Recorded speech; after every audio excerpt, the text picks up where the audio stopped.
Sir मी विचारतो, सदाभाऊ आपल्या सोबत आहेत।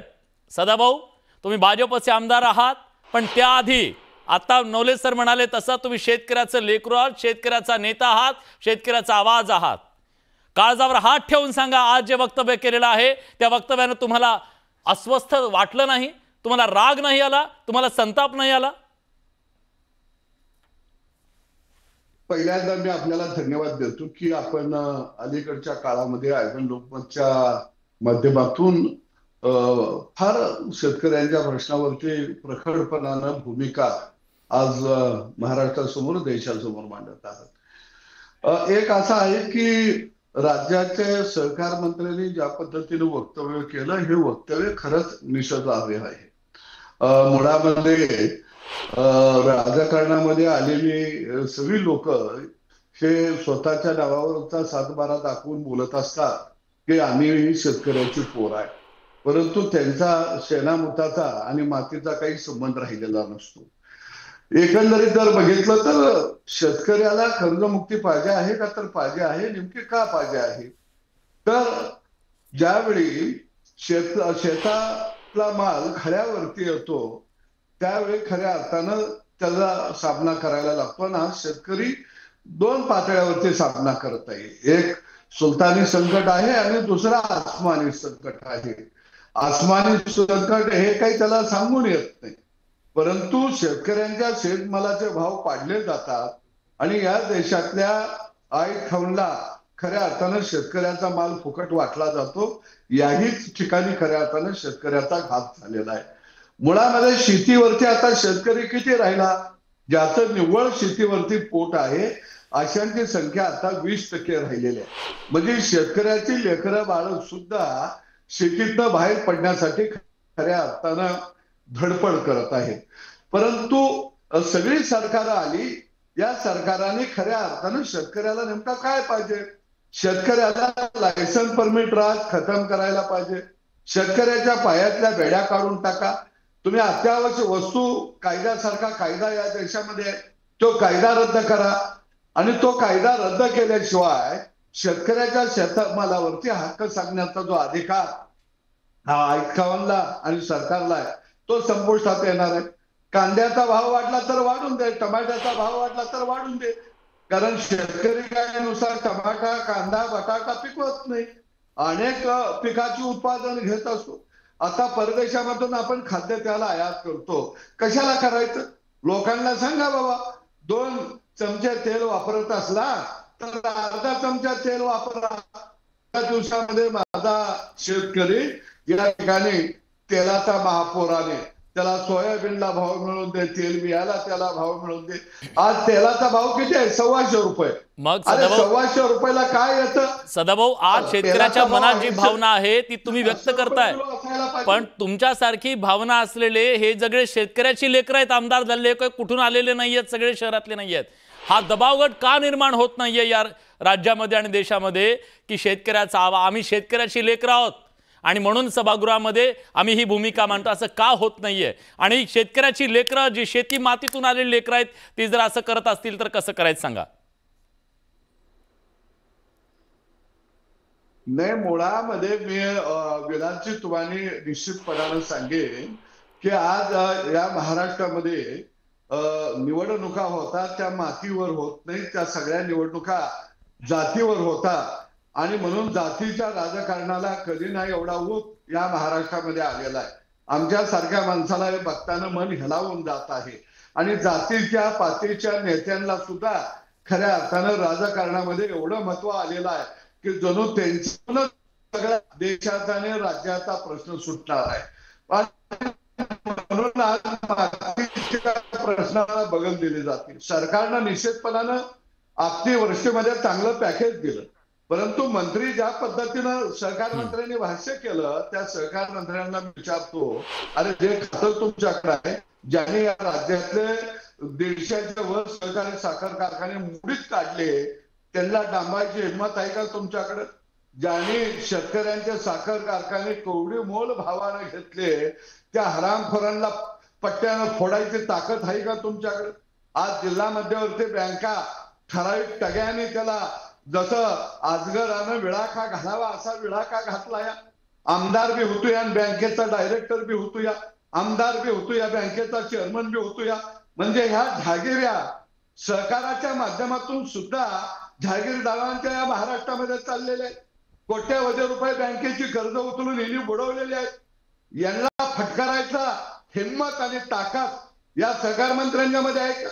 अरे एका जिल्हा मध्यवर्ती बँकेमध्ये नोकर भरतीला तुम्ही परवानगी देता आणि 25 लाख 30 लाख रुपये हे सगळे घ्यायला गोळा करायला लागलेले आहे. यांच्या हातामध्ये बेड्या घालण्याची ताकद सहकार मंत्र्यांच्या मध्ये आहे का? अरे कशाला सामान्य शेताभातात राबणाऱ्या संकटाचा सामना करणाऱ्या शेतकऱ्याला तुम्ही डिवचता, त्याच्या दुःखाच्या खपल्या काढता? हे निश्चितपणाने योग्य नाहीये. ठीक आहे, तुम्ही अतिशय स्पष्टपणे भूमिका मांडली. सत्तेत असताना सुद्धा तुम्ही भूमिका मांडली. सदाभाऊ, मी तुमचं अभिनंदन करतो. अपेक्षा हीच आहे की आज शेतकऱ्यांच्या बाजूनं चुकीला चूक म्हणण्याची ही वेळ आहे आणि अशा प्रकारे संकटात असलेला आधीच खचलेल्या शेतकऱ्याला अशा प्रकारे डिवचणं आणि एक प्रकारे त्याला जखमी करणं, ती खपली काढणं योग्य नाही आहे. खूप धन्यवाद, तुम्ही न्यूज 18 लोकमतवर आलात आणि ही भूमिका मांडलीत त्याबद्दल. कारण ही खऱ्याला खरं म्हटलं पाहिजे, चुकीला चूक म्हटलं पाहिजे, सत्तेत असो अथवा नसो. आपल्यासोबत स्वतः राज्याचे सहकार मंत्री सुद्धा जोडले गेलेले आहेत, बाबासाहेब पाटील. बाबासाहेब, माझा आवाज तुमच्यापर्यंत पोहोचतोय? हो बाबासाहेब, महाराष्ट्राच्या जनतेच्या मनात एक सवाल आहे. तो प्रश्न मला तुम्हाला विचारायचा आहे. सवाल हा आहे, या राज्यातल्या शेतकऱ्याला कर्जमाफी मागण्याचा नाद लागलाय की ऐन निवडणुकीच्या तोंडावर कर्जमाफीचं आश्वासन देण्याचा तुम्हाला नाद लागलाय? मी पहिल्या सुरू खुलासा कालच्या संदर्भामध्ये अगोदर करतो प्लीज. काल मी जळगावला जिल्ह्यामध्ये चोपडा या ठिकाणी गेलो होतो बँकेच्या उद्घाटनाच्या कार्यक्रमात. त्या भागात गेल्यानंतर त्यांना उदाहरण म्हणून मी कोल्हापूरच्या गोकुळ दूध संघाचं दिलं आणि मराठवाडा, विदर्भ आणि खानदेशामध्ये देखील आपल्याला तशा प्रकारची सहकारी चळवळ डेव्हलप करावं लागेल. आणि अर्बन बँकेच्या उद्घाटनाला गेला असताना अर्बन बँक असो की पतसंस्था असो, जिल्हा बँक शेतकऱ्याला कर्ज देतच असते, पण अर्बन बँक आणि पतसंस्थांनी देखील कर्ज शेतकऱ्याला द्यावं लागेल. मग दुधासाठी आपल्याला धवल क्रांती करावी लागेल. एका कोल्हापूर जिल्ह्यामध्ये 20 लाख लिटर दर दिवसाला दूध निघतंय, त्याचे पैसे 10 दिवसाला मिळतात आणि तोच धागा धरून मी माझ्या मतदारसंघामध्ये दूध डेअरी काढली आहे. तर आम्हाला 10 दिवसाला पैसे भेटल्यामुळं आपला जो दैनंदिन जीवनाचा प्रश्न आहे, शाळेच्या मुलांची फीस आहे, मेडिसिन आहे, ते भागू शकतंय. एखाद्या शेतीमालाला भाव कमी असला तर आपण 2-3 महिन्यात विकलो तर आपल्याला त्याच्यामध्ये फायदा होऊ शकतोय. पतसंस्थेकडून आणि अर्बन बँकेकडून जर कर्ज घेतलं, याही ठिकाणी सर्वसामान्य लोक त्या संचालक मंडळावर विश्वास ठेवून पैसे ठेवतात, डिपॉझिट ठेवतात. हे कर्ज दिल्यानंतर आपल्याला याला कर्जमाफी मिळणार नाही. शेतकऱ्याच्या जखमेवर मीठ चोळण्याचं काय असं मी बोललो नाही किंवा शेतकऱ्याच्या विरोधात नाही. मी शेतकरी आहे, मंत्री झालो म्हणून काय झालं, आजही मी शेताकडे जातो. शेतकऱ्याच्या प्रश्नाला मी आतापर्यंत न्याय दिलेला आहे आणि भविष्यात देखील बडेसाहेब मी न्याय देणार आहे. त्या ठिकाणी शेतकऱ्याच्या काही भावना दुखावल्या असत्याल तर मी दिलगिरी व्यक्त करतो, माफी मागतो की असं मला बोलायचं नव्हतं, त्याचा विपर्यास केलेला आहे, म्हणून एवढं समजून जनतेने घ्यावं. ठीक आहे, सदाभाऊनी बोलले.